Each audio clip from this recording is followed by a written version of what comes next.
You should know that Teng Shihua is the honorary chairman of the China General Chamber of Commerce, but that's a mouthful, so we can call him CH.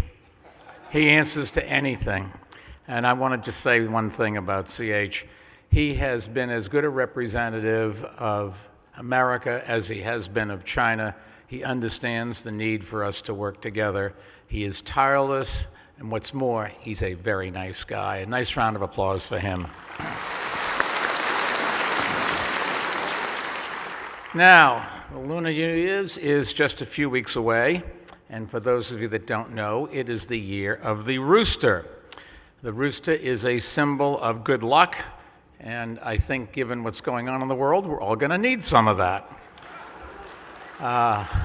The rooster is also a symbol of punctuality, and in that spirit, I will keep this brief. It is an honor to be here tonight with this distinguished group, including my great friend Henry Kissinger, Ambassador Shui, Steve Schwarzman, and Chairman Teng, and I've known all of them for a very long time. As well as it's great to be here with everyone else from the US and China who are working to strengthen the partnerships between our two countries.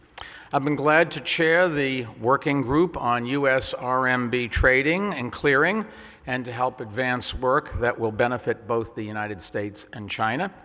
RMB clearing and trading in the United States was first endorsed by the presidents of both our countries after a meeting in September of 2015, and our group has been working since then to make it a reality.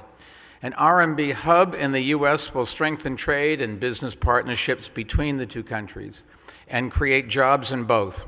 It will also help make American companies more competitive by reducing the costs of doing business. And more cooperation is essential to keep our economies growing. And we've seen a lot of progress over the last year. And let me give you just a few examples. The Bank of China's New York branch was named by the People's Republic of China as the first RMB clearing bank in the United States. In May, the first American RMB certificate of deposit was issued thanks to collaboration between the Industrial and Commercial Bank of China, Bank of New York Mellon, and the Depository Trust and Clearing Corporation.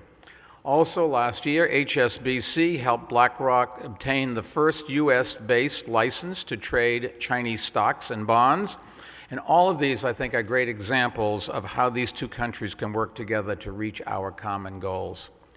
Our working group has been glad to play a role in this progress, and I want to thank some of the people who have made our work possible, and that starts with the 26 members of our group, in particular our Vice Chair, Mary Shapiro, and co-chairs Hank Paulson, Tim Geithner, and Tom Donahue. Regulators in both countries have been helpful to the groups, including members of the U.S. Treasury Department and the People's Bank of China. And the official endorsement of many of our group's recommendations during the U.S.-China Strategic and Economic Dialogue in June was also very helpful in clearing the way for an RMB hub in the United States. I've been honored to meet with some of China's leaders over the past to discuss our group's work, including Premier Li, Vice Premier Zhang, Vice Premier Wang, and Governor Zhou, and from the People's Bank of China. And their support and guidance really has been extremely valuable. I also wanted to thank the China General Chamber of Commerce for all they've done to promote cooperation between the U.S. and China. And thanks in part to the success of this effort, our countries are now looking to expand the local RMB business. And I'm glad to say that our working group is looking at ways that we can support them and the further internationalization of China's capital markets. Both of our countries benefit from the other's success, and the RMB will play an increasingly important role as a global investment and reserve currency. The inclusion of the RMB in the IMS Reserve Currency Group last year marked an important step forward. I've also been encouraged by the measures China has taken to increase foreign participation in its capital markets, such as allowing foreign investors direct access to the interbank bond market, as well as the Shenzhen, Hong Kong, and Shanghai, Hong Kong stock connects.